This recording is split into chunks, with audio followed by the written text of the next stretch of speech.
की जय। आप लोग सोचते होंगे कि मनुष्यों ने ये प्रथा प्रारंभ की है नवरात्रियों की। नवरात्रि कब से है आपको मालूम भी नहीं होगा कि नवरात्रि कब से मनाई जा रही है। चले जा रहे हैं मनाते, कम से कम किसी विद्वान ब्राह्मण से, किसी विद्वान संत से पूछ लेते कि नवरात्रि कब से मनाई जा रही है। नवरात्रि की परंपरा आज की नहीं है।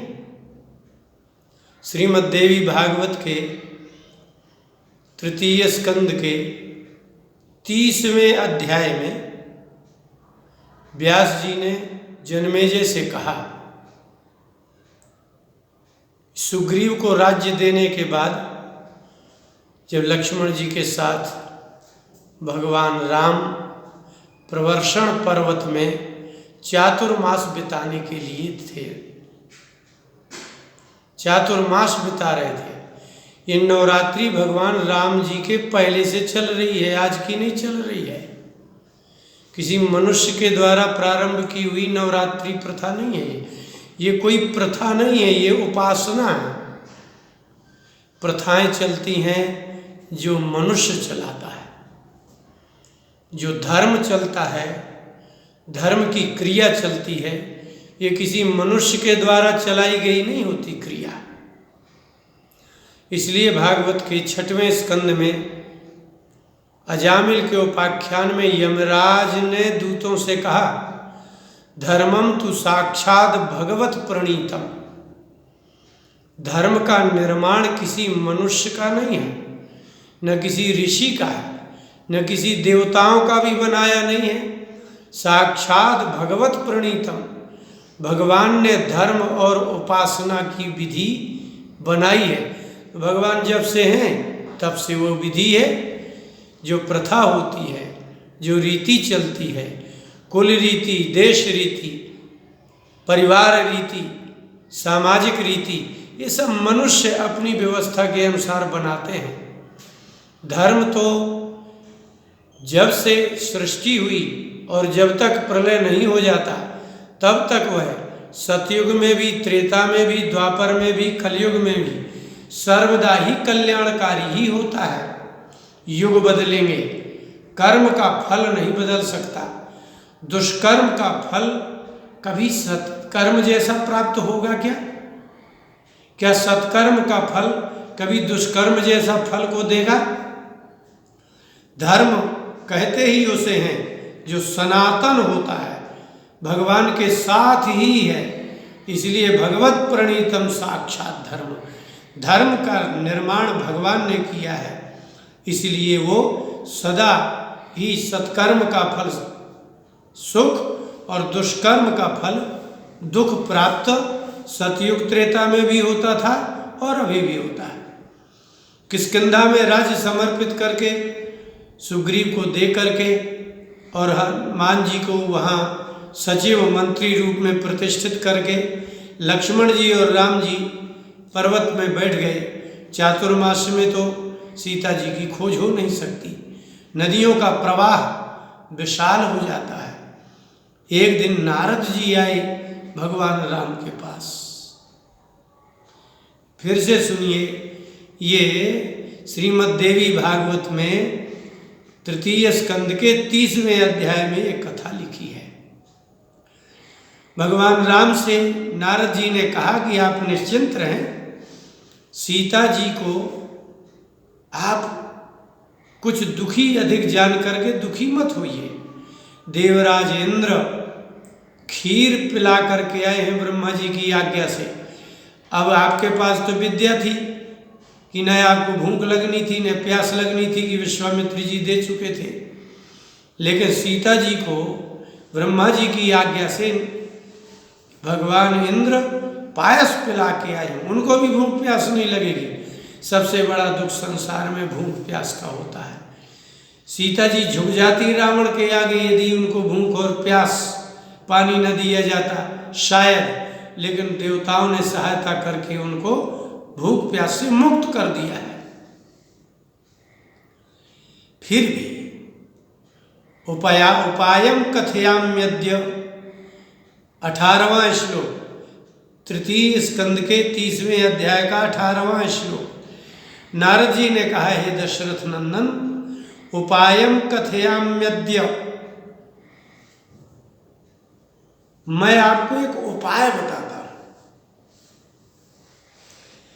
तस्य विनाशाय च, उस रावण के विनाश का उपाय बता रहा हूं मैं।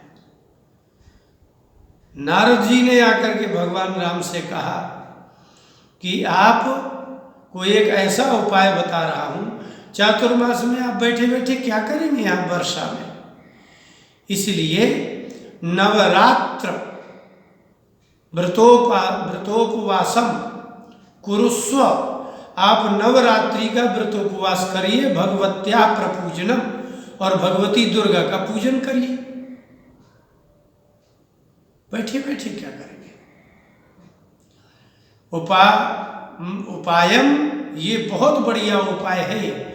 उपायम कथयाम्यद्य तस्य नाशाय राघव, हे राघव, तस्य, उस रावण के मरने का सबसे अच्छा उपाय है कि अब आप जो है नवरात्रि करो और नवरात्रि का व्रत करो और भगवत्या प्रपूजनम, भगवती का पूजन करो।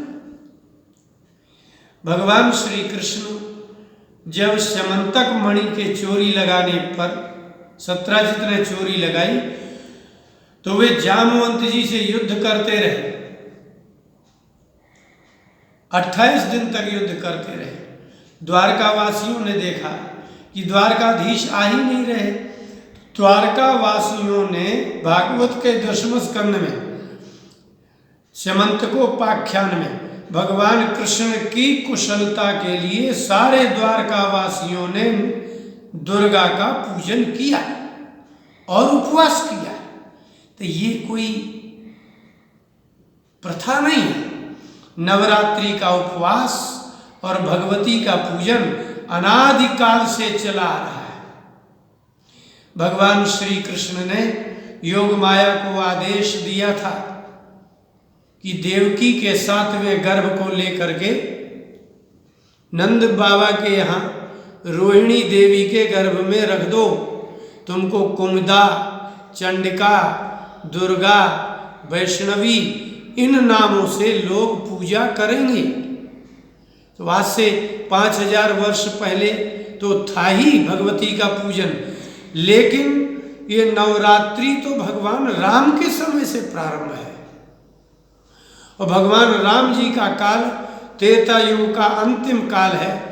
आप 4,32,000 साल का कलयुग होता है, इसमें डबल करो तो 8,64,000 साल का द्वापर होता है। 8,64,000 में डबल कर दो तब त्रेता होगा। तो ये तो करोड़ों साल से चल रहा है। इसलिए नारद जी ने कहा कि राघव आप बैठे बैठे करोगे क्या? इसलिए मैं तस्य नाशाय, उस रावण का नाश भगवती करेगी।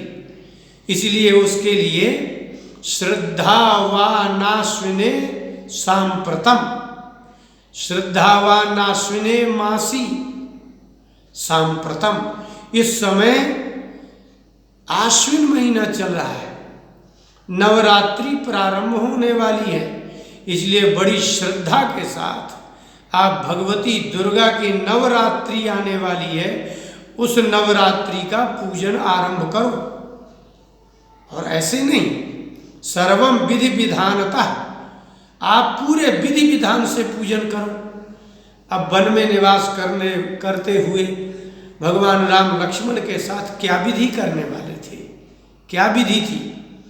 तो आपके पास यदि आप घर में हैं, आपके पास द्रव्य है, सुविधा है, साधन है, व्यवस्था है, तो आप विधिवत भगवती की आराधना करिए।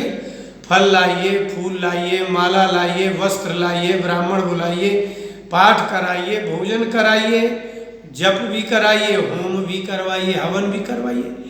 लेकिन भगवान राम ने कैसे किया? उन्होंने कहा, हे भगवती, आप तो सब जगह हो, ये प्रकृति ही तो भगवती दुर्गा है, इसलिए आप ही सर्वत्र विद्यमान हो, इसलिए जल भी आपका स्वरूप है, पुष्प भी आपका स्वरूप है, पत्ते भी आपका स्वरूप है, और मैं इस अरण्य में घोर वर्षा काल में मैं गुफा में बैठा हूँ, इसलिए मैं ध्यान पूर्वक जो जो मन से समर्पित करूं वो आप स्वीकार करो। भगवान राम ने नेत्र बंद किए और नेत्र बंद करके और मानसिक रूप से उन्होंने राजोपचार से पूजन किया, जो राजाओं के यहाँ होता है। दिव्य सिंहासन की कल्पना की मन से, खेल तो मन का है ना। मन से उन्होंने भगवती का ध्यान किया और मन से ही दिव्य स्वर्ण सिंहासन, जटित मणि सिंहासन में विराजमान भगवती को अपने हृदय में कराया और दिव्य पुष्पों की माला पहनाई, दिव्य जल से उनका स्नान कराया, सुंदराति सुंदर दिव्याति दिव्य अलौकिक वस्त्र पहनाए और इतने सटरस व्यंजनों से बने हुए व्यंजनों का भोग लगाया। जब आपके पास कुछ ना हो, आप जहाँ हो, जैसे हो, जिस परिस्थिति में हो, साधनहीन होते हुए भी आप बढ़िया आसन लगा करके, आंखें बंद करके भगवती का मानसी पूजन करिए और वह मानसी पूजन का उतना ही फल प्राप्त होगा जितना फल आपको। वल्लभाचार्य जी महाप्रभु कहते हैं कि मानसी सा परामता, ये संसार की वस्तुओं को देने से श्रेष्ठ मानसिक पूजा सर्वश्रेष्ठ होती है, क्योंकि मन में तो आपका कोई द्रव्य खर्च नहीं होना है ना। तो मन से दिव्याति दिव्य भोजन बनाइए, दिव्याति दिव्य वस्त्र पहनाइए, दिव्याति दिव्य मणि जटित सुंदर वस्त्रों को धारण कराइए। भगवान राम ने नारद जी के कहने पर नवरात्रि का विधिवत व्रत किया, उपवास किया, प्रतिदिन 9 दिन तक उन्होंने मानसिक और हजारों ब्राह्मणों को, कन्याओं को भोजन कराया। उसी भगवती की अनुग्रह कृपा से भगवान राम ने रावण का विनाश किया। इसका तात्पर्य यही है कि आप सर्व साधन संपन्न हैं तो ठीक है, अगर नहीं है तो नेत्र बंद करके भी आप भगवती का पूजन, दिव्य पूजन कर सकते हैं। इसलिए भगवती पराम्बा जगदीश्वरी ईश्वरी का जो पूजन और नवरात्र व्रत है आज का नहीं है, ये भगवान राम जी से भी पहले का पूजन चला आ रहा है। नवरात्रि का जो फल प्राप्त होता है जिनको जिनको प्राप्त हुआ, और भगवान राम से भी पहले के महाराज उत्तानपाद के छोटे भाई प्रियव्रत, महाराज मनु के छोटे पुत्र ने नवरात्रि व्रत किया है। ये श्रीमद् देवी भागवत के प्रथम स्कंद में ही चर्चा है। बोलिए वृंदावन बिहारी लाल की जय।